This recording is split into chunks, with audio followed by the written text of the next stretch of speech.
Hello दोस्तों, आज हम लोग टाइम सीरीज का अगला पार्ट देखते हैं। जैसे आपने पीछे सेकुलर ट्रेंड के बारे में पढ़ा था और लीनियर उसका इक्वेशन और पैराबोलिक इक्वेशन बना था। तो अब हम साइक्लिक आपका वेरिएशन का पढ़ते हैं। तो साइक्लिक वेरिएशन क्या होता है, मैंने बताया था। साइक्लिक वेरिएशन जैसे बिजनेस साइकिल हो गई, जो एक साइक्लिक फॉर्म में हो। जैसे आपने एक ट्रेंड लाइन बनाई है तो साइक एक साइक्लिक फॉर्म में हो, कभी बूम पे रहेगी, कभी आपका रिसेशन आएगा, डिप्रेशन आएगा, एंड देन फिर वो रिकवरी फेज में जाएगा। तो ये इस तरीके का होता है। तो इस टाइप के वेरिएशन साइक्लिक होते हैं, और ये अमूमन ये भी क्या होता है, लॉन्ग टर्म वेरिएशन होते हैं, लंबे लंबे समय पे होते हैं, और ये प्रिडिक्टेबल नहीं होते हैं। तो अब जब साइक्लिक वेरिएशन के बारे में पढ़ेंगे तो इसमें हम एक मेथड देखते हैं। वो उसका मेथड का क्या नाम है? Residual method.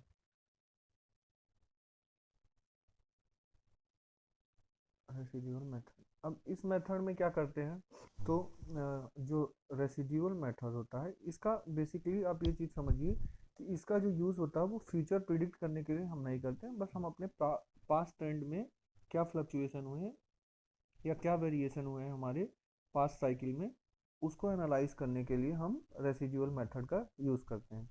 तो इसमें हम करते क्या है, इसमें जैसे आपने देखा होगा पहले पीछे के वीडियो में कि हम इक्वेशन बनाते थे, उससे एक एस्टिमेटेड वैल्यू हम लोगों की आती थी, निकालते थे। तो हम देखते हैं कि हमारा जो ट्रेंड लाइन हम बनाते हैं, उससे जो हमारी जो एक्चुअल वैल्यू है वो कितना वेरिएशन उसमें आ रहा है।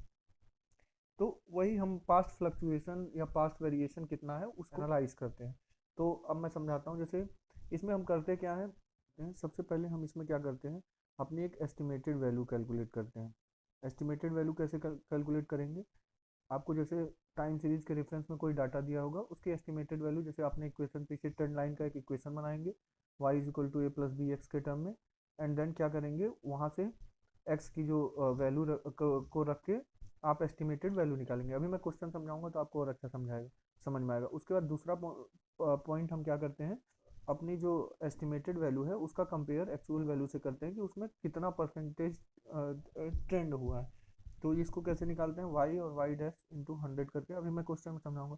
और थर्ड हम क्या करते हैं, आपका जो होता है थर्ड होता है रिलेटिव साइकिल रेसिडुअल में हम क्या करते हैं, एस्टिमेटेड वैल्यू होती है उसको एक्चुअल वैल्यू से कितना उसमें परसेंट ऑफ डेविएशन निकालते हैं, कि कितना हमारा जो एस्टिमेटेड वैल्यू है वो एक्चुअल वैल्यू से, उसमें हमारे ट्रेंड लाइन से जब कंपेयर करेंगे तो उसमें कितना डेविएशन हो रहा है। तो जैसे अब मैं आपको एक क्वेश्चन समझाता हूँ, आप क्वेश्चन से समझिए। जैसे आपकी बुक का एक क्वेश्चन है, बुक में दिया है एक्स 2009, 2010, 11, 12, 13, 14, 15 एंड 16। ये आपको डेटा दे रखा है, और आपसे अब पूछा जा रहा है कि आपको मान लीजिए रेसिडुअल मेथड का यूज़ करके ट्रेंड में क्या वेरिएशन है उसको पता करना है। तो दिया है, और वाई की वैल्यू दी 75, 78, 82, 82, 84, एंड देन 85, 87, 91। ठीक, ये दो वैल्यू दी है। तो आप कैसे निकालते थे इक्वेशन को? अगर आपको ट्रेंड लाइन का इक्वेशन अगर निकालना हो तो कैसे निकालते थे? यहाँ से आप क्या निकालते थे,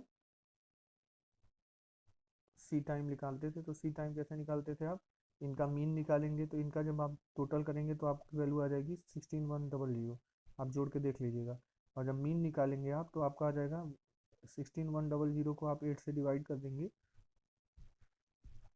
16100 को आप 8 से डिवाइड करेंगे तो आपकी वैल्यू आ जाएगी 2012.5। ठीक, ऐसे वाई को जब निकालेंगे तो समेशन ऑफ वाई आपका वैल्यू आएगी, इसकी वैल्यू आ जाएगी आपकी, जोड़ लीजिएगा, 664 आएगी। और 66 जब वाई बार निकालेंगे तो कितना हो जाएगा, 664 divided by 8, that is equal to, calculate कर लीजिए, 83। तो सीधे सीधे अगर आपको इक्वेशन पता था तो उसमें वहाँ क्या होता था, ए इज इक्वल टू वाई बार होता था। तो ए की वैल्यू तो आपको सीधे आ गई 83। अब आपको बी की वैल्यू चाहिए, तो बी की वैल्यू के लिए आपने वो फार्मूला पढ़ा था, summation of X Y divided by summation of X square. तो आपको क्या चाहिए, एक एक्स स्क्वायर चाहिए, एक एक्स वाई चाहिए। एक्स स्क्वायर की वैल्यू कैसे आती है, एक्स होता है सी टाइम, तो सी टाइम एक्स। तो यहाँ से जब आप निकालेंगे तो 2009 में से मीन कितना था, मीन आपका आया था 2012.5। इसको घटाएंगे तो आपका कितना आ गया, -3.5, यहाँ -2.5, -1.5, -0.5, 0.5, 1.5, 2.5 एंड 3.5। और जब हम आपका होल नंबर में नहीं आता तो आप क्या करते हैं, इसमें 2 का मल्टीप्लाई कर देते हैं, x क्रॉस 2। तो अब आपका कितना आ गया, -7, -5, -1 सॉरी 3, -1, 1, 3, 5, 7। ठीक, ये आ गया। अब आपको एक्स स्क्वायर जब निकालना होगा, ये एक्स क्रॉस 2 है, ध्यान रखिएगा, एक्स मल्टीप्लाई बाई 2 है। एक्स स्क्वायर निकालेंगे तो इतना हो गया 49, 25, 9, 1, 1, 9, 25, 49। अब आप इसको जोड़िए तो आपका आ गया, ये तो हो गया 49 दूनी 98, 25, 25, 50, 98 और 50 हो गया 148, और 10 और 10 20, 158, 168। Summation of X square is equal to कितना आ गया, 168।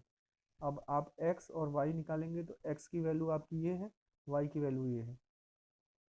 ठीक, तो 75 इंटू -7 करेंगे तो आप करिएगा -525, 78 इंटू 25 करिएगा तो आपका आ जाएगा, सॉरी 78 में -5 का मल्टीप्लाई करिएगा, -390 प्लस उसके बाद आपका कितना है 82 में आप -3 का मल्टीप्लाई करिएगा तो कितना आ गया, -246।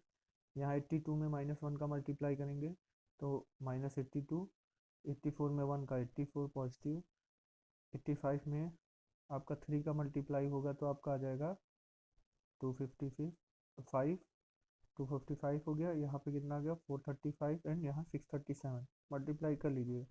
अब आप जब इतना जोड़ेंगे तो इसकी वैल्यू आएगी आपकी 1243 माइनस में, और जब आप इतना जोड़ेंगे तो इसकी वैल्यू आएगी 1411। इसमें से इसको घटाएंगे तो आपकी वैल्यू आ जाएगी summation of X Y is equal to, ये आपकी आ गई 168। अब आपकी बी की वैल्यू यहाँ से कितनी आ गई, जो बी की वैल्यू आ गई वो हो गई summation X Y upon summation X square. एक तरीके से आपका रिवीजन भी हो गया। बी की वैल्यू 1 आ गई। अब आपका लीनियर इक्वेशन जब बनाएंगे तो क्या हो जाएगा, वाई इज इक्वल टू ए कितना है 83 प्लस बी की वैल्यू 1, तो 1 का मतलब 1 ही एंड x का मतलब x, तो y is equal to 83 plus X, ये आपका इक्वेशन बन गया। अब यहाँ से हम क्या करेंगे, एस्टिमेटेड वैल्यू निकालेंगे। तो ये टर्म की कोई यूज़ नहीं थी, तो अब यहाँ से अगला जो हम यहाँ का पहुँचते हैं तो ये देखिए एस्टिमेटेड वैल्यू कैसे निकलेगी। एस्टिमेटेड वैल्यू ऑफ को हम आपका वाई कैप से प्रेजेंट करते हैं, तो वाई कैप आएगी -7 के लिए लीजिए, जो पहला टर्म है 2009 का, वो वैल्यू कितनी है -7, एक्स की वैल्यू -7 रखेंगे तो y इज इक्वल टू 83 -7, 83 में से 7 जाएगा तो कितना आएगा, 83 में से 7 घटाइएगा तो ये 76 हो जाएगा।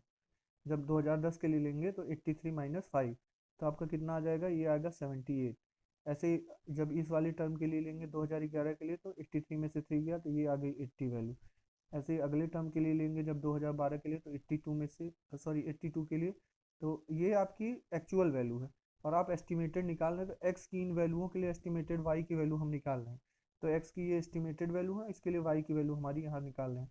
तो ये एक्स की वैल्यू हम इस इक्वेशन में पुट कर रहे हैं, तो -7 पुट करेंगे 2009 के लिए तो आपकी आ जाएगी 76, ऐसे 78, 80, ये हो गई आपकी 82, ये हो गई 84, ये हो गई आपकी 86, 88 एंड 90।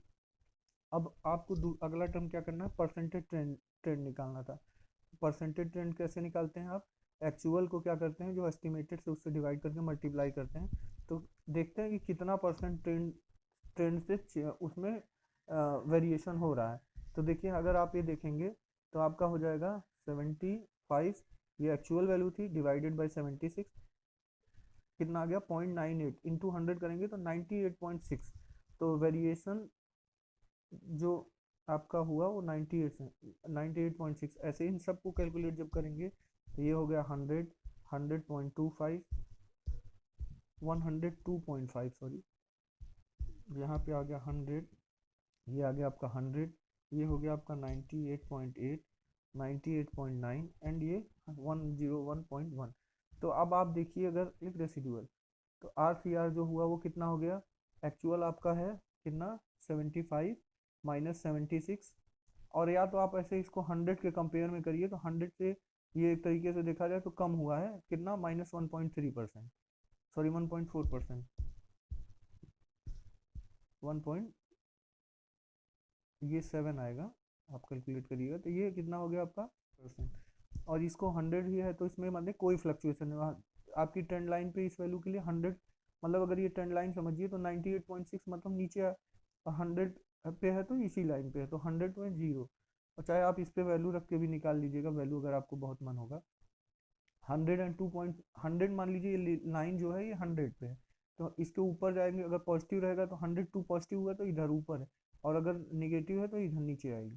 तो 102.5, तो ये 2.5 हो गया, 0 0, यहाँ पे आ गया आपका कितना 1.2, -1.2, -1.1, इधर कितना आ गया आपका सॉरी 1.1, ये आ गया।